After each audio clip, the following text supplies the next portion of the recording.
Well, the sun is out. The air is relatively calm outside of the sea breeze. Plenty of sunshine. It is spring. It is warming up, and the pollen count is absurdly high. Maple, oak, and grasses. Yeah, as we get closer and closer to the end of the month and start creeping into April, we start to see the grasses take over as the main pollinator, and that's where we are headed at the moment.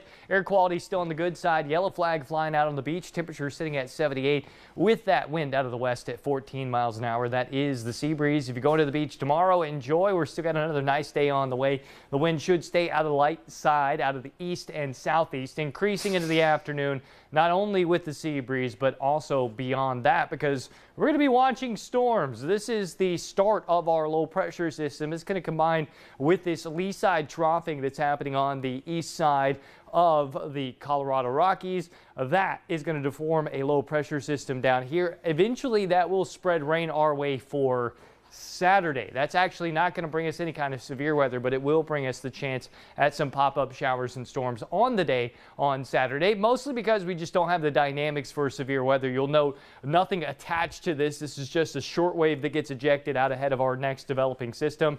Leaves moisture around, and the best chance of rain is probably going to be in the afternoon. If we get a storm complex held together to work across the area, then that could increase a severe risk, but at the moment I don't see that happening, and the SPC does not have us in a severe risk on Saturday, nor does it have us in a severe risk on Sunday. However, on this cold front coming in, we could see storm complexes or wind or even hail being a concern, with thunderstorms that develop along that boundary as it washes out across our area. So that'll probably be the afternoon, evening, and overnight on Monday, and then right back to, right back into a building ridge with the next storm system.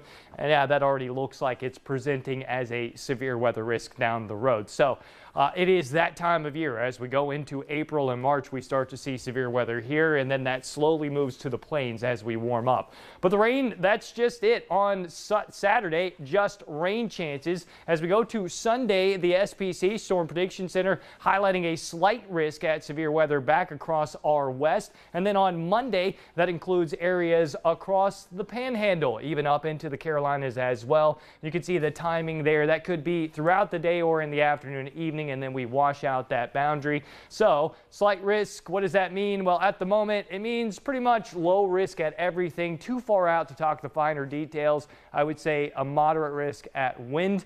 And this is that time of year where we start to really reduce away from tornadic risk as being the main concern when severe weather is being highlighted, and start talking about it being more of a wind and hail risk. And that's the case as we're looking toward next Monday, at least for now. So keeping a close eye on it. All right, that's good, Ross. And pollen counts, are those going? Pollen count is, yeah, you hear me all sniffly and rubbing my nose, and yeah, it's high. It's going to remain high. Yeah, it's staying that way. All right, thanks, Ross.